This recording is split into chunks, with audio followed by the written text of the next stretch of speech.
Hola, hoy nos metemos de lleno en un campo que, bueno, está cambiando la medicina tal y como la conocemos. La medicina personalizada, o eso que también llaman medicina de precisión. Para guiarnos, tenemos una fuente muy completa, casi diría yo, como una enciclopedia sobre el tema. Y el objetivo, pues, es desentrañar qué es esto realmente, cómo funciona y, sobre todo, qué futuro nos promete para nuestra salud. Porque, a ver, la idea de tratar a cada paciente de forma única es antiquísima, ¿eh? Ya desde Hipócrates. Pero claro, lo que le da el impulso ahora son los avances brutales en genómica, en diagnóstico, en informática. De hecho, fíjate, la Academia Nacional de Ingeniería de Estados Unidos dice que es uno de sus grandes retos, así, tal cual, lograr decisiones óptimas de salud individual, de la marinera. Exacto. Es que, en esencia, es un modelo médico nuevo. Busca clasificar a las personas en grupos distintos. ¿Para qué? Pues para adaptar las decisiones médicas, ya sean tratamientos, prácticas o lo que sea, basándose en cómo se espera que respondan o el riesgo que tienen de desarrollar una enfermedad. O sea, rompe totalmente con el enfoque de un fármaco vale para todos. Y sí, lo de los nombres es un poco lío. Se oye medicina personalizada, de precisión, estratificada, incluso P4, ¿no? Predictiva, preventiva, personalizada y participativa. Aunque, bueno, hay pequeños matices entre ellos, al final todos apuntan a lo mismo, adaptar la medicina al individuo, o por lo menos a grupos mucho más específicos. Vale, entendido. Y para poder personalizar así, me imagino que las pruebas diagnósticas son la base de todo, ¿no? Hablamos de genética, claro, de mirar nuestro ADN para ver cómo vamos a responder a un fármaco. Eso es la farmacogenómica, si no me equivoco, Sí, exacto. pero también de mirar las proteínas, la proteómica, o usar técnicas de imagen súper avanzadas, incluso nanopartículas para diagnóstico y terapia a la vez.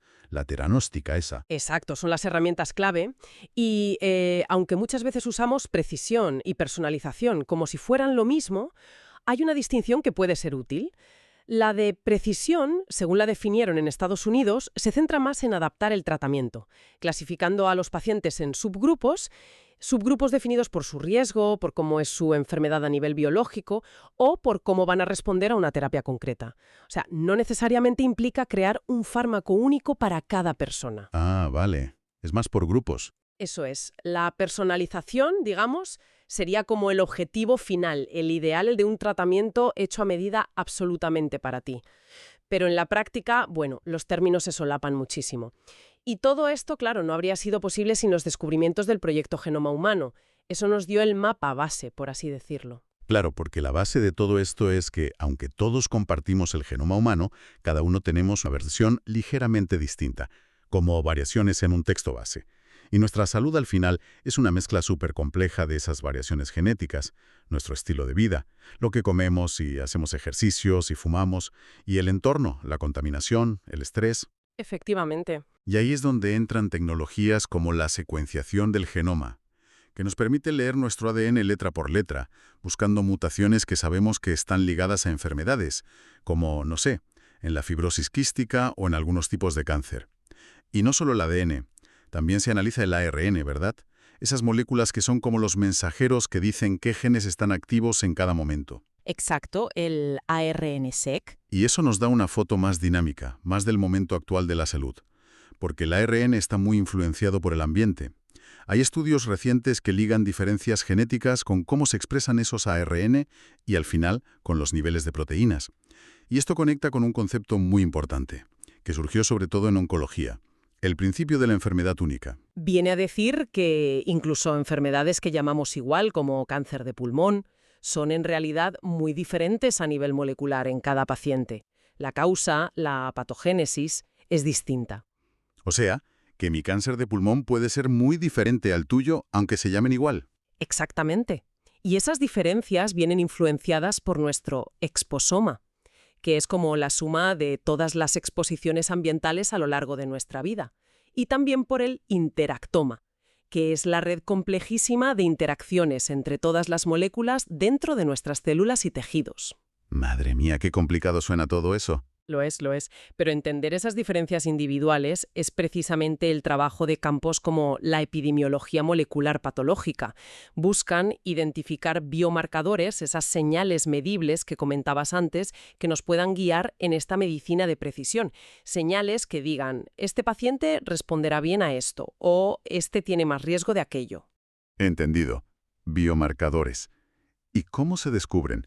¿Cómo sabemos que una pequeña variación en un gen está relacionada con, por ejemplo, un mayor riesgo de diabetes?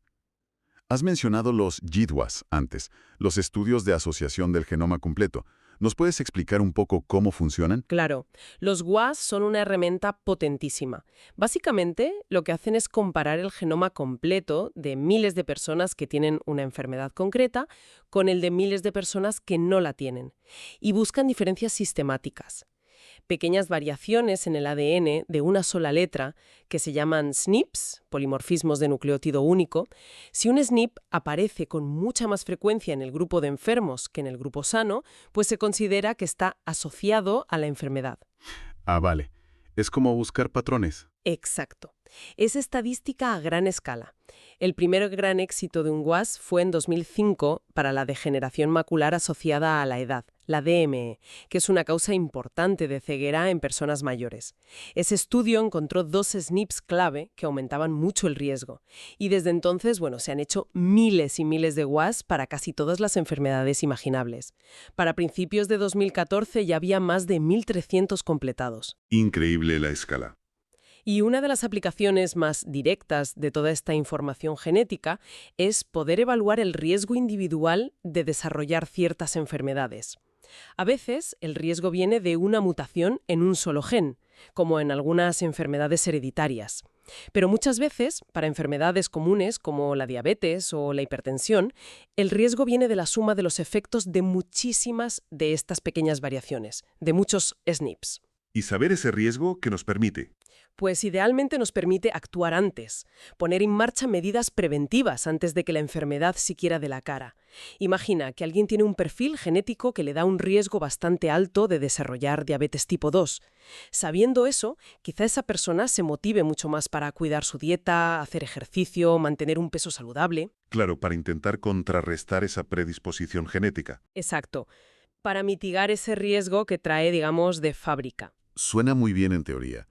Pero, ¿cómo aterrizamos esto en la consulta del día a día? Supongo que el primer paso es que esas pruebas de perfil molecular estén disponibles, ¿no? Que te puedan hacer una secuenciación de tu ADN de forma rutinaria y a un coste razonable. Eso es, fundamental, la disponibilidad y el coste. Y luego, lo más importante casi, tener bases de conocimiento fiables para interpretar los resultados. De nada sirve tener la secuencia si no sabes qué significa cada variación. Totalmente. La interpretación es el gran cuello de botella. Aunque ya hay ejemplos que se usan, ¿verdad? Mencionabas antes el OncoT-PDX en cáncer de mama. Si ese es un buen ejemplo, es un test genómico que analiza la actividad de ciertos genes en el tumor de mama y ayuda a predecir el riesgo de recurrencia y, sobre todo, si la paciente se va a beneficiar de añadir quimioterapia al tratamiento hormonal o no. Es una herramienta de decisión importante. Y sé que se está investigando mucho en nuevas tecnologías. Cómo combinar espectrometría con computación para analizar muchas moléculas a la vez, o incluso técnicas de imagen que permitan ver en tiempo real cómo está actuando un fármaco dentro del cuerpo. Sí, la tecnología avanza a pasos agigantados y ya se ven resultados. Por ejemplo, en cohortes de pacientes con enfermedades raras que a veces pasan años sin diagnóstico. Aplicando estas técnicas ómicas, genómica, proteómica, etc., se está consiguiendo poner nombre a la enfermedad en aproximadamente un 35% de los casos, que es muchísimo. Un 35% es una barbaridad para enfermedades no diagnosticadas. Y no solo eso, sino que en una proporción significativa de ellos, como 1 de cada 5, ese diagnóstico molecular lleva a recomendaciones de cambio en el tratamiento. O sea que tiene un impacto real en el manejo del paciente. Desde luego. Y mientras avanza la farmacogenética más predictiva, hay otras aproximaciones, como los ensayos ND1. Son ensayos clínicos diseñados para un solo paciente, probando diferentes tratamientos en esa persona para ver cuál le funciona mejor individualmente. Interesante. Y en todo este manejo de datos y predicciones, supongo que la inteligencia artificial es clave. Absolutamente. La IA, y en particular el machine learning o aprendizaje automático, es imprescindible. Piensa en la cantidad de datos que genera la secuenciación de un genoma o los datos clínicos de miles de pacientes. Analizar eso a mano es imposible. Se usan algoritmos para buscar patrones en las secuencias genómicas, para relacionar genotipos con fenotipos, o sea, genes con características o enfermedades, para predecir respuestas a fármacos. ¿En qué áreas se está usando ya? Pues, por ejemplo, en cardiología de precisión, se usa IA para entender mejor las bases genéticas de las enfermedades del corazón, para mejorar la calidad de la atención, hacerla más coste efectiva, intentar reducir reingresos hospitalarios, mortalidad. Y hay ejemplos muy llamativos. Recuerdo un estudio que usó Machine Learning para predecir los resultados de ensayos clínicos de fase 3 para cáncer de próstata. ¿Y qué tal predijo? Pues consiguieron una precisión del 76%. Predecir si un fármaco va a funcionar o no en un ensayo grande antes de hacerlo. Imagina el potencial para ahorrar tiempo y dinero. Impresionante. También se está trabajando en modelos de IA específicos para poblaciones concretas, por ejemplo, para pacientes afroamericanos con cáncer, intentando corregir sesgos históricos. Aunque cuidado, la propia IA puede tener sesgos si no se entrena con datos diversos, como hablaremos luego. Claro, el tema de los sesgos es crucial. Y a nivel más político o estratégico, recuerdo que hubo un gran impulso en Estados Unidos con la iniciativa de medicina de precisión que lanzó Obama en 2015. Sí, fue un empujón importante. Tenía una dotación económica considerable, unos 215 millones de dólares, y objetivos claros. A corto plazo, centrarse en la genómica del cáncer, que es donde quizás los avances serán más tangibles, y a largo plazo construir una base de conocimiento científico sólida, y sobre todo, crear una cohorte nacional gigantesca. De 1 millón de voluntarios americanos el proyecto All of Us. Exacto, All of Us. La idea era recopilar datos genómicos, clínicos, de estilo de vida, de 1 millón de personas para tener una base de datos sin precedentes para la investigación. ¿Y cómo va ese proyecto? Bueno, la fuente que manejamos menciona que para enero de 2018 estaban en fase piloto con unos 10.000 inscritos. Ha seguido creciendo mucho desde entonces, claro.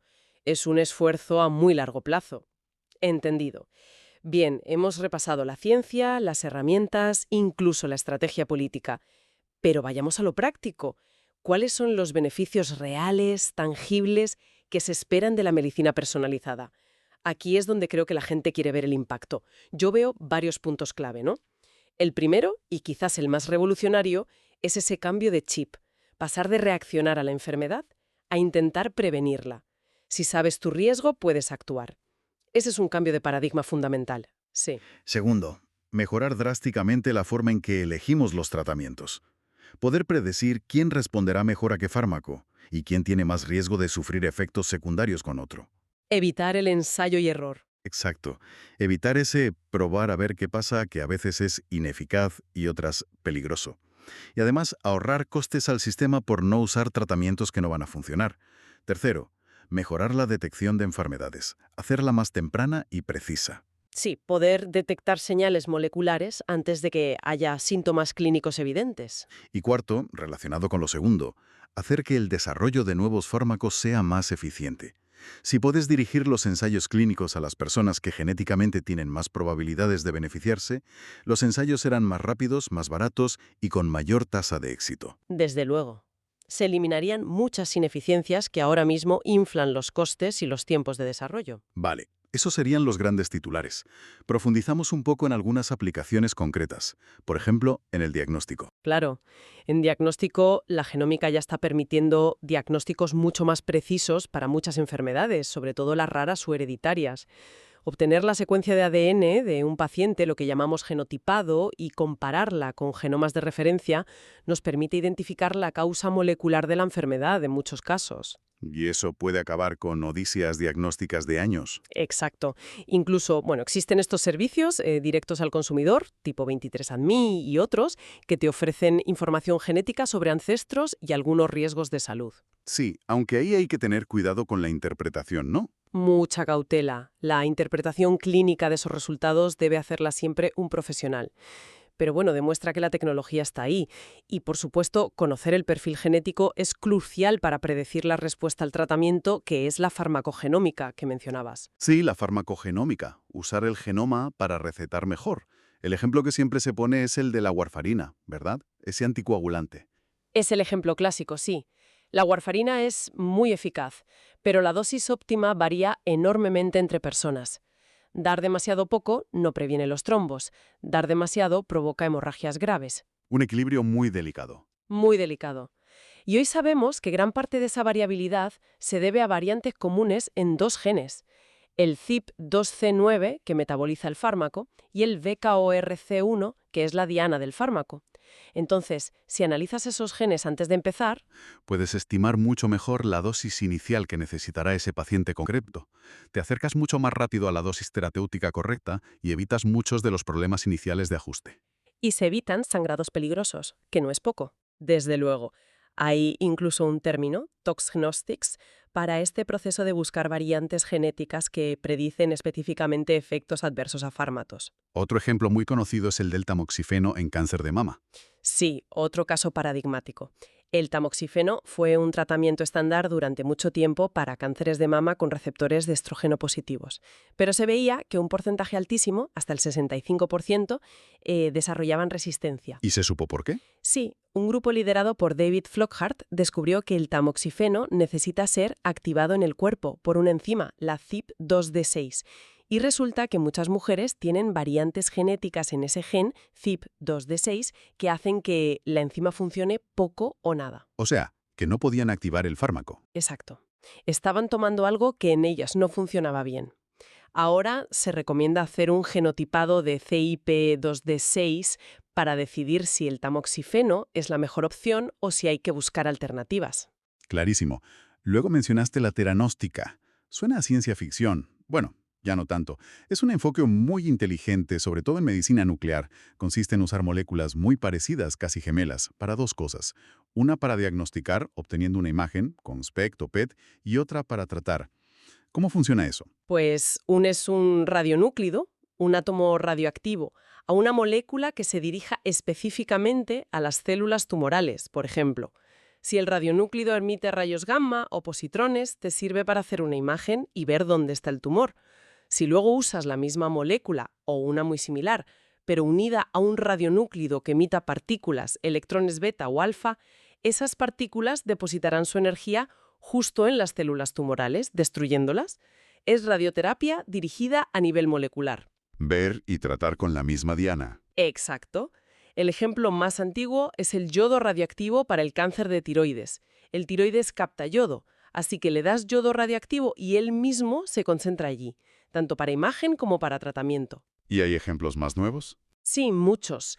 Anticuerpos anti-CD20 marcados para linfomas, como el Bexar, el radio 223 para metástasis óseas y, muy importante ahora, el lutecio 177 unido a dotatate para tumores neuroendocrinos y el lutecio 177 unido a PSMA para cáncer de próstata avanzado. El PSMA está sonando mucho últimamente. Sí, porque la molécula PSMA se expresa mucho en las células de cáncer de próstata. Primero se hace un PET con galio 68 PSMA para ver si el tumor capta y si es así, se trata con lutecio 177 PSMA. Es un ejemplo perfecto de teranóstica. Vale, y aparte de genes y moléculas radioactivas, también has mencionado la proteómica, analizar las proteínas. ¿Dónde se aplica eso? Mencionaste las enfermedades respiratorias. Sí, la proteómica respiratoria es un campo muy activo. La idea es que analizar una sola proteína, un solo biomarcador, a veces no es suficiente para capturar la complejidad de enfermedades como el asma, la EPOC, la fibrosis pulmonar o el cáncer de pulmón, que son muy heterogéneas. Claro, son síndromes con muchas causas y mecanismos. Exacto. Entonces lo que se hace es analizar el conjunto de muchas proteínas, el proteoma, en muestras biológicas, suero, esputo, lavado bronquialveolar, usando técnicas muy sensibles como la espectrometría de masas. ¿Y qué se busca? Se buscan firmas proteicas, patrones de expresión de múltiples proteínas que puedan ayudar a diagnosticar antes, a diferenciar subtipos de la enfermedad, por ejemplo, distintos tipos de asma que requieren tratamientos diferentes, o a predecir cómo responderá un paciente a una terapia. ¿Hay ejemplos concretos de éxito? Sí. Por ejemplo, un estudio de Lazzari y colaboradores en 2012 identificó mediante proteómica varios biomarcadores en sangre que, combinados, ayudaban a detectar el cáncer de pulmón y podían ser útiles para personalizar el tratamiento. Interesante. Y volviendo al cáncer, que parece el campo estrella de la medicina personalizada, ¿la genómica del cáncer u oncogenómica personalizada? Sí, es donde quizás el impacto ha sido más evidente y rápido. Aquí se usa la secuenciación de nueva generación, NGS, de forma rutinaria en muchos sitios, para analizar el ADN del tumor de un paciente. Se buscan mutaciones en genes clave asociados al cáncer. Y esto es crucial porque sabemos que los tumores son muy heterogéneos. Dentro del mismo tumor puede haber diferentes poblaciones de células con distintas mutaciones. Y eso explica por qué a veces los tratamientos dejan de funcionar, ¿no? Porque eliminan unas células pero dejan otras resistentes. Exactamente. Entender ese perfil genético del tumor nos permite buscar mutaciones accionables, es decir, mutaciones para las que existe un fármaco dirigido específico. Como los ejemplos que diste antes de Herceptin para HER2+ o Glivec para BCR-ABL. Esos son los ejemplos clásicos de diseño racional de fármacos, basado en una alteración genética concreta. Pero ahora, con la NGS se analizan paneles de cientos de genes a la vez. Hay informes comerciales, como el Foundation One CDX, que te dan un perfil completo de las mutaciones del tumor y sugieren posibles terapias dirigidas o ensayos clínicos relevantes para ese paciente. Incluso biomarcadores más generales como la carga mutacional, ¿no? Sí, la carga mutacional tumoral, TMB, que es el número total de mutaciones en el ADN del tumor, se ha visto que puede predecir la respuesta a la inmunoterapia en varios tipos de cáncer. Una TMB alta sugiere que el tumor es más visible para el sistema inmune. Sí, que la propia cantidad de errores genéticos da una pista. Eso parece. Y también se están identificando patrones específicos de mutaciones que se asocian a exposiciones previas, por ejemplo, a ciertos fármacos quimioterápicos o al tabaco. Todo eso ayuda a entender la biología del tumor y a elegir el tratamiento. Vale, hemos hablado de diagnóstico, tratamiento. ¿Y el cribado poblacional? Usar esta información a gran escala. Sí, se está explorando usar la genómica, la proteómica, incluso a la imagen molecular, para obtener biomarcadores que ayuden a pronosticar mejor la evolución de los pacientes. Por ejemplo, el riesgo de recurrencia de un cáncer o la supervivencia. Combinar los datos clínicos de siempre con estos datos moleculares. Exacto. La combinación suele dar una predicción más precisa, y en esta línea están las puntuaciones poligénicas o polygenic scores. Ah, sí, las mencionaste antes para el riesgo de enfermedades comunes. Eso es. Intentan estimar el riesgo genético de una persona para enfermedades como el cáncer, la diabetes, la enfermedad coronaria, sumando los pequeños efectos de muchísimas variantes genéticas, SNPs, identificadas en los estudios WAS. Suena prometedor para la prevención. Lo es, pero tienen desafíos importantes. El primero es que estas puntuaciones están muy asociadas a la ascendencia genética. Una puntuación calculada con datos de WAS hechos mayoritariamente en población europea puede no funcionar igual de bien o incluso dar resultados erróneos si se aplica a personas de ascendencia africana o asiática. El sesgo de los datos otra vez. El mismo problema. Necesitamos urgentemente datos genómicos mucho más diversos y globales para que estas herramientas sean equitativas. Hay un llamamiento claro a que la investigación sea más inclusiva. Y aparte del sesgo, ¿son fáciles de interpretar en la consulta? Pues no tanto. Saber que estás en el percentil 90 de riesgo poligénico para enfermedad coronaria, ¿qué significa exactamente para ti? ¿Qué cambios concretos debes hacer? Todavía falta mucha investigación translacional para saber cómo integrar esto de forma útil y responsable en la práctica clínica. Vale, está claro que el potencial es enorme, hemos visto aplicaciones fascinantes, pero como decíamos al principio, toda revolución tiene sus obstáculos. ¿Cuáles son los principales frenos para que la medicina personalizada sea una realidad cotidiana en nuestros sistemas de salud? Pues hay unos cuantos y de peso, imagino. Has mencionado ya algunos, la interpretación de los datos, el coste, los sesgos, pero hay más, ¿no? El tema de la propiedad intelectual, por ejemplo. ¿De quién son los genes, los biomarcadores, los tests? Ese es un debate clásico. ¿Se pueden patentar herramientas diagnósticas basadas en genes o biomarcadores? Hubo mucha controversia. La Corte Suprema de EU tomó una decisión importante en 2013. Dijo que los genes humanos naturales no se pueden patentar, porque son un producto de la naturaleza. Pero el ADN sintético o modificado sí podría ser patentable. Un equilibrio complicado. Muy complicado. Los que se oponen a las patentes dicen que frenan la investigación y el acceso. Los que las defienden argumentan que son necesarias para incentivar la inversión millonaria que requiere desarrollar estas tecnologías. Es un tira y afloja constante. Luego está el tema del reembolso. Cómo pagan los sistemas sanitarios, públicos o privados, por estas pruebas y tratamientos, que a menudo son carísimos. Esa es quizá una de las barreras más grandes ahora mismo. Las políticas de reembolso no están adaptadas, hay que definir criterios claros sobre cuándo un test genético es coste efectivo, cómo se paga por terapias dirigidas a grupos muy pequeños de enfermedades raras. ¿Y cómo se integra el concepto de riesgo genético individual en sistemas basados en el riesgo compartido? Exacto. ¿Debe pagar más un seguro alguien con mayor riesgo genético? Eso choca con principios de solidaridad. Además, hay problemas prácticos. Un estudio sobre cáncer de mama en NUEU vio que tests como BRCA análisis para riesgo hereditario u Oncotype DX tenían tiempos de entrega de resultados muy largos, más de 10 días. Y eso genera retrasos, claro. Retrasos en las decisiones, fallos en el proceso. Y eso afecta al reembolso y a veces acaba generando costes directos para los pacientes. Y llegamos al tema estrella, la privacidad y la confidencialidad. Estamos hablando de la información más íntima que tenemos, nuestro código genético. Sin duda es el punto más sensible. La protección de los datos del paciente es absolutamente crítica. ¿Existe un miedo real, no?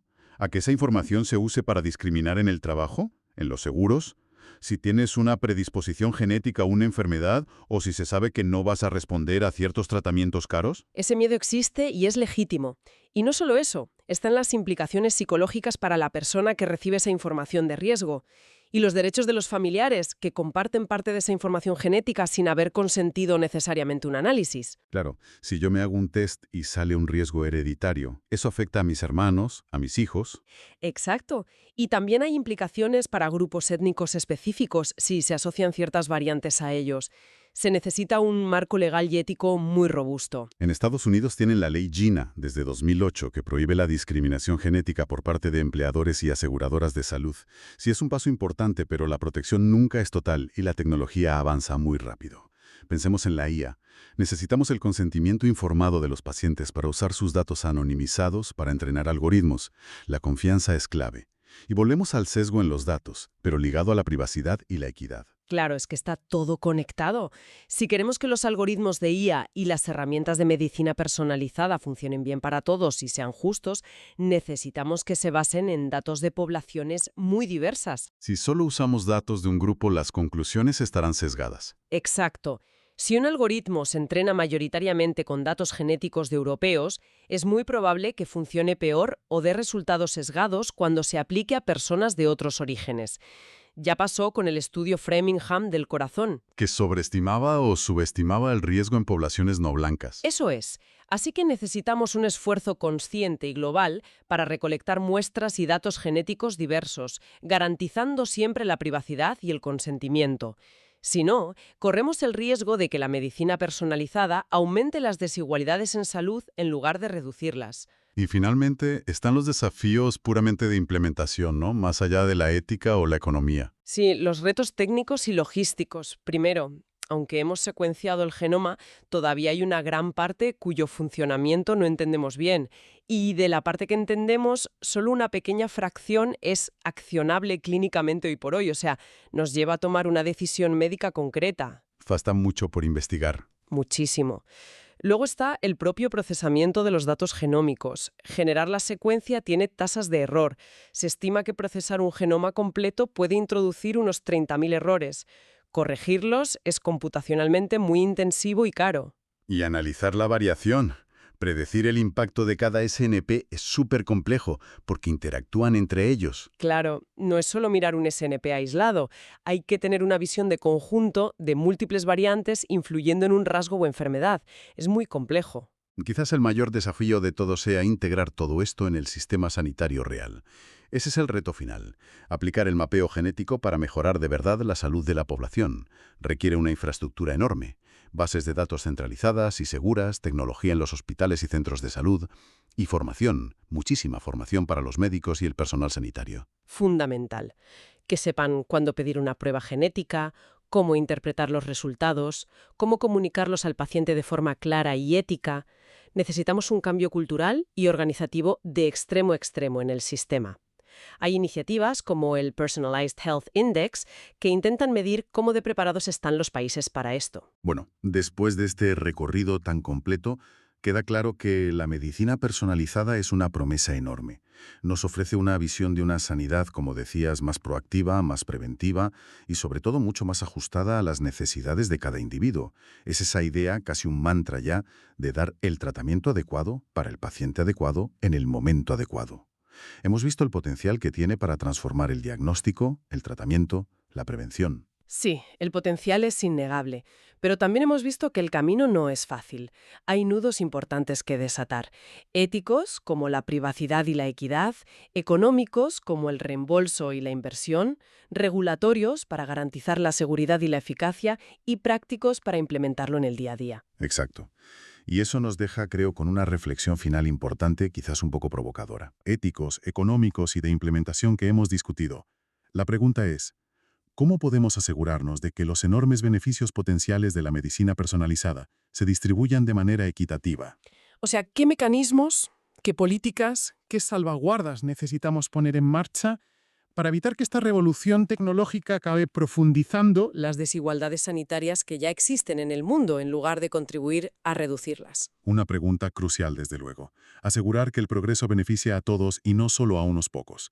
Con esa reflexión tan pertinente cerramos esta inmersión profunda en la medicina personalizada. Muchísimas gracias por acompañarnos en este análisis.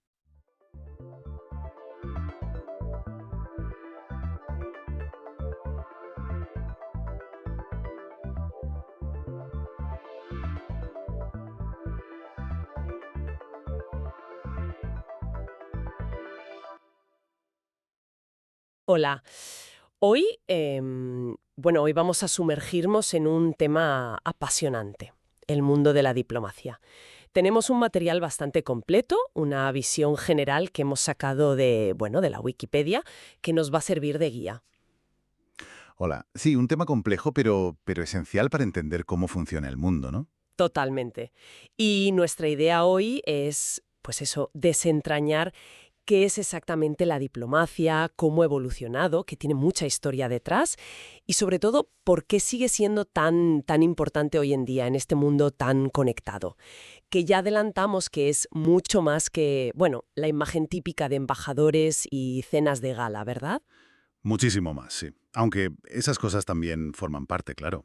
Pero el fondo es otra cosa. Pues mira, para empezar, algo que me ha llamado la atención es la propia palabra, diplomacia. Viene del griego diploma y significaba algo doblado en dos. Curioso, ¿no? Sí, es curioso. Se refería originalmente a esos documentos que los soberanos doblaban, pues para conceder permisos, privilegios. Y al doblarlos protegían el contenido. Era como un salvoconducto o una credencial oficial. Ah, claro. Y de ahí, pues la palabra fue evolucionando. Pasó a nombrar los documentos oficiales entre gobiernos. Y al final, acabó abarcando todo el concepto, el arte, la práctica de gestionar las relaciones internacionales, principalmente negociando. Entiendo. O sea, de un papel doblado a todo un sistema de relaciones. Exacto. Aunque bueno, hay lingüistas que matizan un poco esa etimología directa, pero la idea central está ahí. Un documento formal que media relaciones importantes. Vale. Y si tuvieras que definirla hoy, en esencia, ¿qué es la diplomacia? Pues mira, yo diría que es la herramienta principal, la número 1, de la política exterior de cualquier Estado. Es comunicación. Pero comunicación estructurada, ¿eh? Entre representantes oficiales. ¿Con qué intención? Pues influir en lo que pasa a nivel internacional. O sea, para conseguir cosas. Claro. Forjar acuerdos, alianzas, tratados. Casi todo lo que vemos en las noticias sobre relaciones internacionales, detrás hay o ha habido un proceso diplomático. Es el motor, como decías antes. Vale, entendido. El motor. Y para ver cómo funciona ese motor hoy, creo que es útil, bueno, viajar un poco en el tiempo, ¿no? Porque esto no es de ayer. Para nada. Tiene unas raíces profundísimas. ¿Cuáles dirías que son esos momentos clave, esos hitos históricos que nos ayudan a entender de dónde viene la diplomacia moderna? Es difícil elegir solo unos pocos, pero, a ver, podemos pensar como en fases, ¿no? Primero, la antigüedad. Ya ahí vemos que la idea de negociar entre entidades políticas es viejísima. Tenemos ejemplos como las cartas de Amarna, ¿te suenan? Del siglo XIV a.C., Sí, algo he leído. entre Egipto y gobernantes de Canaán, ¿verdad? Exacto. Y ya se comunicaban formalmente. O piensa en el Tratado de Kadesh, entre egipcios e hititas, en el 1274 a.C. Es uno de los primeros tratados de paz internacionales que conservamos, tallado en piedra. Increíble. O sea, que ya había estructuras para relacionarse formalmente. Y no solo ahí. En la India antigua, por ejemplo, está el Arthasastra, un texto, atribuido a Kautilla del siglo III a.C., y ya hablaba de alianzas, de cómo gestionar las relaciones con los vecinos, considerándolos rivales potenciales o posibles aliados. Ya teorizaban sobre estrategia. Totalmente. Daba consejos prácticos a los enviados. Incluso les recomendaba dormir solos para evitar problemas. Hablaba ya de realpolitik, de usar la conciliación, los regalos, la división o la fuerza. Y la guerra solo como último recurso. Es como una versión temprana de la razón de Estado. Exactamente. Una reflexión muy temprana sobre cómo los estados deben actuar para sobrevivir y prosperar. Fascinante. Vale, eso en la antigüedad. Pero, ¿cuándo empieza a parecerse más a lo que tenemos hoy? Con embajadas permanentes, ministros. Ahí tenemos que dar un salto. El gran cambio viene en la Europa del Renacimiento, sobre todo en Italia, a partir del siglo XIII-XIV.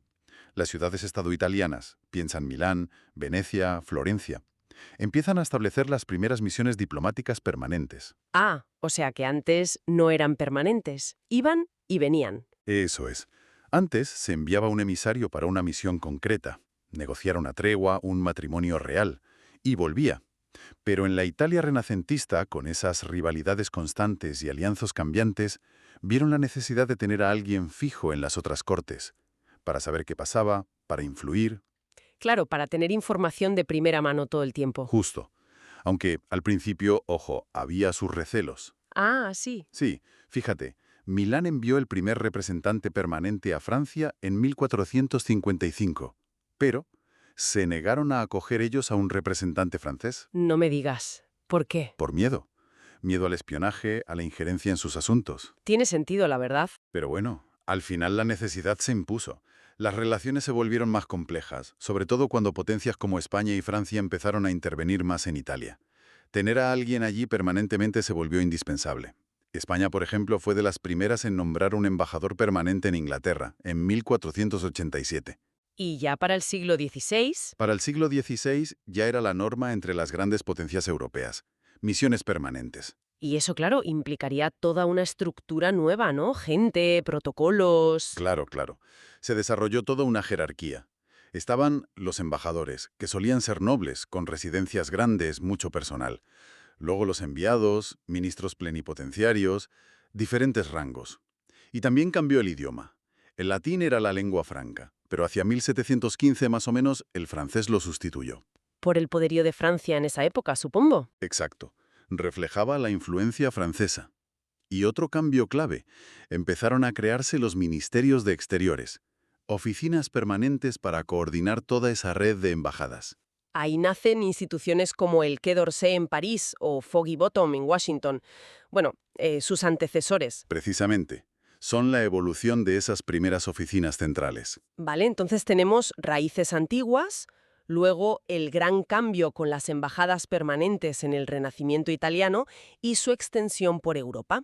¿Cuál sería el siguiente paso importante hacia la diplomacia moderna? Pues yo diría que la codificación de las normas. Poner un poco de orden en todo eso. Después del caos de las guerras de la Revolución Francesa y las guerras napoleónicas, que lo trastocaron todo. Claro, ahí se rompieron muchas reglas. Muchas.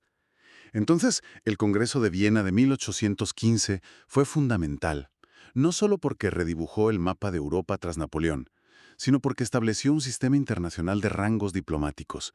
Fijó quién era embajador, quién enviado, y estableció reglas de precedencia, de protocolo. Ajá, puso las bases del sistema que más o menos sigue vigente. Eso es. Buscaba restaurar un cierto orden, una previsibilidad en las relaciones internacionales después de tanta agitación. Sentó las bases del sistema moderno. Muy bien. Creo que ese recorrido histórico nos da un buen marco. Raíces antiguas, embajadas permanentes, codificación de normas. Ahora, si te parece, hablemos de cómo funciona en la práctica, hoy en día. Y hay un concepto que siempre sale, que es clave: la inmunidad diplomática. ¿Por qué es tan importante? ¿En qué consiste exactamente? Es absolutamente crucial. Sin inmunidad, la diplomacia como la conocemos no existiría. La idea básica es muy antigua, ¿eh? Proteger a los mensajeros, a los enviados. Incluso Gengis Khan, fíjate, era famoso por vengar duramente cualquier ataque a sus diplomáticos. O sea que la idea de no toques al mensajero viene de lejos. De muy lejos. Pero se formalizó a nivel global mucho después, principalmente con la Convención de Viena sobre Relaciones Diplomáticas de 1961. Esa convención dice básicamente que los diplomáticos acreditados en un país no pueden ser arrestados ni procesados penalmente por las autoridades de ese país anfitrión. Vale, pero eso suena a que pueden hacer lo que quieran. ¿Qué pasa si cometen un delito grave? ¿No genera impunidad? Es la pregunta del millón, y una preocupación lógica. A ver, no es una impunidad absoluta. Si un diplomático comete un delito grave, el país que lo acoge tiene una herramienta: declararlo persona non grata. Ajá. ¿Y eso qué significa? Significa que le retiran la acreditación diplomática y le obligan a irse del país, normalmente en un plazo corto. Lo expulsan, Vale, lo expulsan. pero no lo juzgan allí. No. Lo normal es que, una vez expulsado, sea su propio país de origen el que decida si lo juzga o no, según sus leyes. Entiendo. La inmunidad, por tanto, no es un cheque en blanco para delinquir, pero sí es una protección esencial. ¿Para qué? Para que los diplomáticos puedan hacer su trabajo: representar a su Estado, negociar, informar, sin miedo a que el gobierno anfitrión los presione, los detenga arbitrariamente o los use como moneda de cambio en una disputa. Claro, para que puedan operar con independencia. Exacto. Sin esa protección, ¿quién se atrevería a decir algo incómodo o a defender una postura difícil en un país extranjero? Sería imposible. Y junto a la inmunidad de la persona está la protección de las comunicaciones. Es igual de importante. La famosa valija diplomática. Esa misma. Que no es necesariamente una valija física, hoy en día, pero el principio es el mismo. Permite enviar y recibir documentos, material sensible, entre la embajada y su capital, sin que el país anfitrión pueda inspeccionarlo. Garantiza la confidencialidad. Que hoy se complementará con comunicaciones digitales cifradas, supongo. Claro, hoy es una mezcla, pero la valija física sigue existiendo y sigue siendo inviolable según la Convención de Viena. Hablando de confidencialidad, de funciones, es casi inevitable tocar otro tema un poco delicado: el espionaje. Las embajadas tienen esa fama, ¿no?, de ser nidos de espías. Bueno, sí. La relación entre diplomacia y espionaje es, digamos, histórica y muy compleja. Van de la mano, a menudo. Hay roles que son bastante abiertos en cuanto a recopilar información. Piensa en el agregado militar. Ajá. Su función es, en parte, recabar información sobre las Fuerzas Armadas del país donde está. Asiste a desfiles, lee publicaciones militares. Eso es aceptado, más o menos. Vale, ¿eso es información pública o semipública? Exacto. Pero luego está la otra cara. Es un secreto a voces que las embajadas sirven de base para agentes de inteligencia que operan con cobertura diplomática. O sea, espías con cargos falsos. Un consejero cultural que en realidad es agente del servicio secreto. Por ejemplo, su trabajo real es obtener información por medios no legales, encubiertos, espionaje puro y duro. ¿Y los países que los reciben lo saben? Pues, a menudo sí. Las agencias de contrainteligencia del país anfitrión suelen tener bastante controlados a muchos de estos agentes encubiertos. ¿Y por qué no los expulsan directamente si los identifican? A veces lo hacen, sobre todo si se pasan de la raya o hay una crisis diplomática. Pero otras veces prefieren no hacerlo. ¿Para qué? Para vigilarlos, para ver con quién se reúnen, qué información buscan, cuáles son sus redes. A veces un espía conocido y vigilado es más útil que uno desconocido. Entiendo. Es un juego complejo de inteligencia y contrainteligencia. Muy complejo. Y la información que se obtiene así, por espionaje, aunque sea por vías oscuras, a menudo es crucial para la propia diplomacia. Sirve para verificar si un país cumple un tratado de armas, por ejemplo, o para saber cuál es la posición real de la otra parte antes de sentarse a negociar un acuerdo comercial. O sea que, paradójicamente, el espionaje alimenta a la diplomacia. En muchos casos sí, es una realidad incómoda, pero innegable en las relaciones internacionales. Vale, hemos hablado de la estructura, la inmunidad e incluso el espionaje. Ahora pongámonos en una situación práctica. Hay una disputa entre dos países. ¿Qué herramientas usan los diplomáticos para intentar resolverla? Bueno, pacíficamente, idealmente. Pues hay varios mecanismos establecidos. Uno clásico es el arbitraje o la mediación internacional. ¿En qué consiste? Pues las partes que tienen la disputa se ponen de acuerdo para someter el caso a un tercero. Alguien imparcial. Puede ser otro país, una comisión de expertos, un tribunal internacional. Y ese tercero emite una decisión o una recomendación basada en el derecho internacional. Y las partes se comprometen a aceptarla, o al menos a considerarla seriamente. Esa es la idea. Hoy en día el principal órgano para esto es la Corte Internacional de Justicia, en La Haya. Pero no es el único. Vale, arbitraje, mediación... ¿Qué más? ¿Y si el problema afecta a muchos países a la vez? Bueno, para eso están las conferencias internacionales. Son reuniones multilaterales, juntar a todos los implicados, o a los más importantes, para abordar un problema complejo. Como el Congreso de Viena que mencionamos antes. Exacto. Ese es un ejemplo histórico clarísimo. O el Congreso de Berlín de 1878, que intentó reorganizar los Balcanes. Estas conferencias buscan soluciones más globales, consensuadas, para problemas que afectan a una región entera o incluso al mundo. Y supongo que la herramienta más directa, más del día a día, es la negociación cara a cara, ¿no? Sin duda, la negociación bilateral directa. Dos países se sientan a hablar para resolver un problema específico entre ellos o para alcanzar un acuerdo concreto. Es quizá la forma más común de diplomacia. Tenemos ejemplos famosos de esto. Muchísimos. Piensa en los acuerdos de Camp David, en 1978. Egipto e Israel, con la mediación de Estados Unidos, negociaron directamente y llegaron a un tratado de paz histórico. ¿Cierto? O el Tratado de Portsmouth, de 1905, puso fin a la guerra entre Rusia y Japón y fue negociado directamente por ellos con la mediación de Theodore Roosevelt, el presidente de EU. Vale, entonces tenemos las herramientas. Arbitraje, conferencias, negociación directa. Pero claro, el cómo se usan esas herramientas, el estilo, puede variar muchísimo. El material que tenemos menciona diferentes tipos o estilos de diplomacia. Algunos son bastante llamativos. Podemos explorar algunos. Sí, claro. Es que reflejan la enorme variedad de estrategias y enfoques que hay.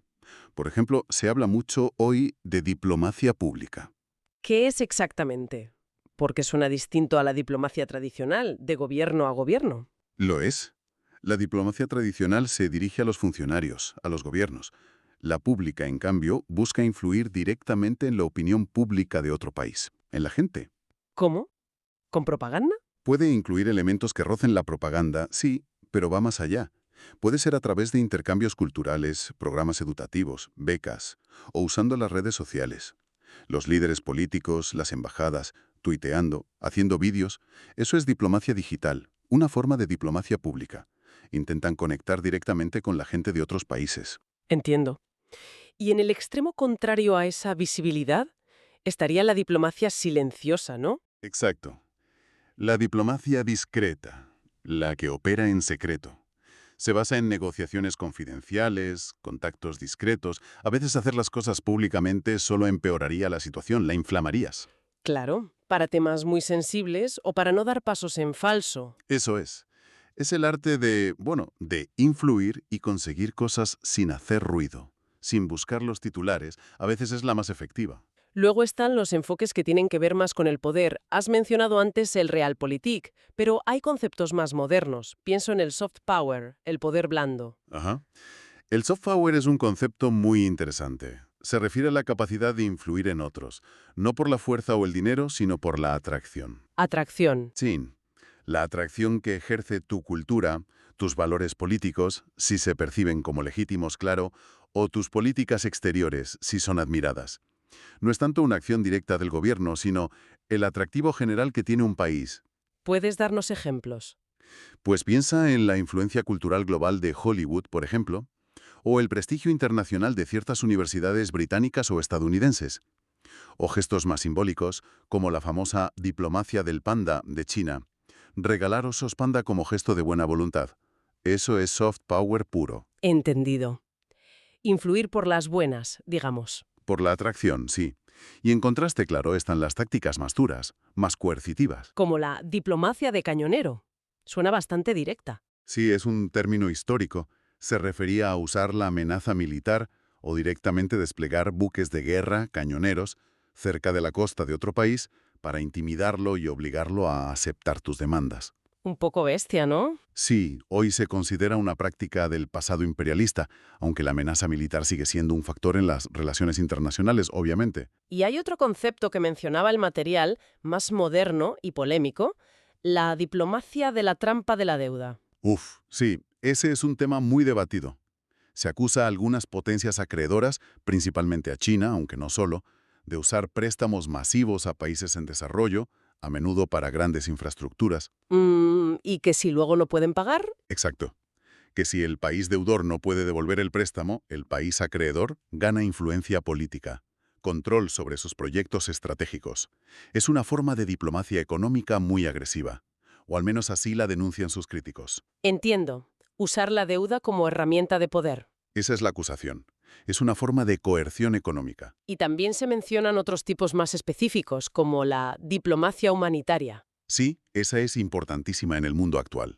Se centra en negociar el acceso para la ayuda humanitaria en medio de crisis, guerras, desastres naturales.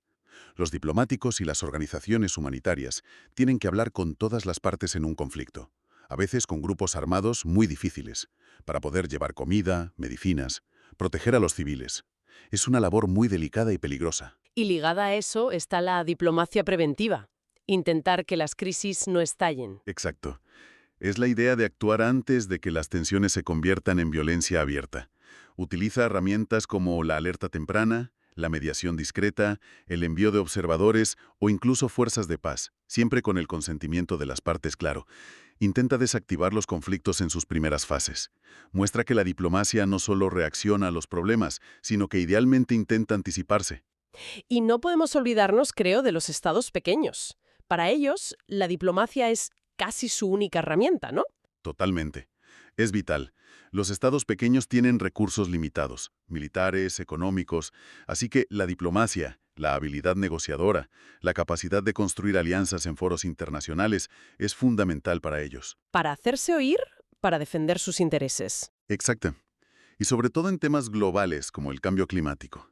Muchos estados pequeños, islas por ejemplo, son los más vulnerables.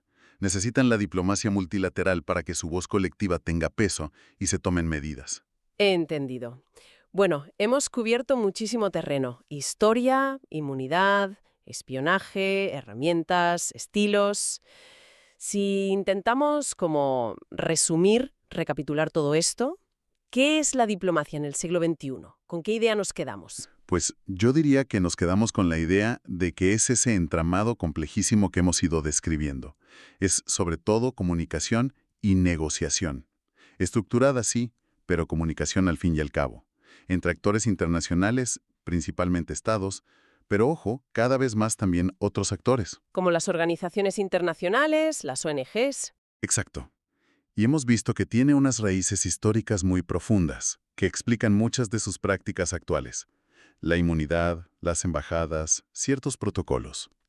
Y que funciona sobre un equilibrio muy delicado entre el protocolo formal y la necesidad de proteger a sus agentes, entre la recopilación abierta de información y, bueno, el espionaje.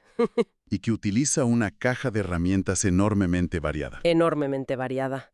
Desde la negociación formal en una asada, la mediación de un tercero, hasta la influencia cultural del soft power, pasando por la comunicación directa con la gente de la diplomacia pública, o las tácticas más discretas, de la diplomacia silenciosa, o incluso las más coercitivas cuando un Estado decide usarlas. Es como el arte y la ciencia de gestionar la convivencia, ¿no?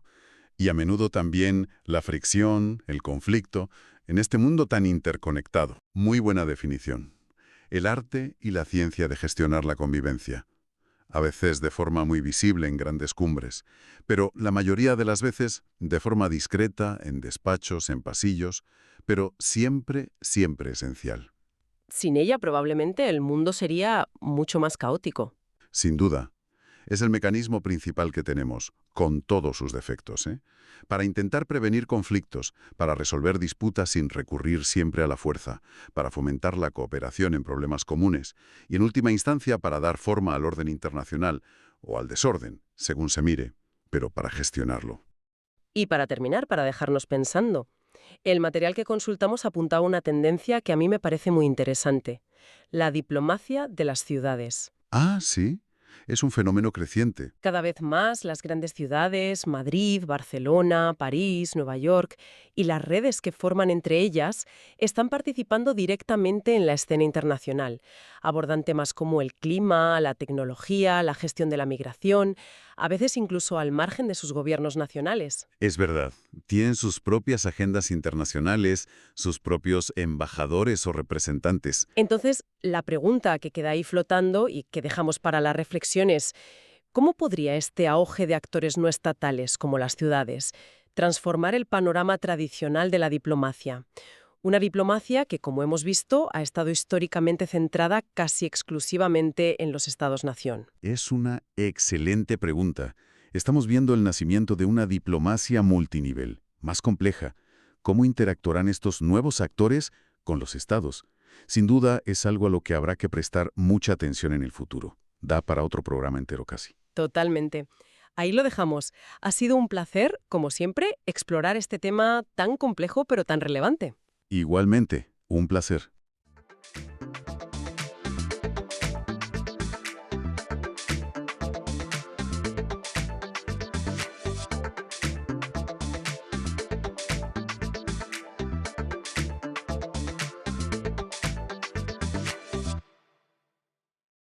Hola y bienvenidos. Hoy nos metemos de lleno con un icono, ¿verdad?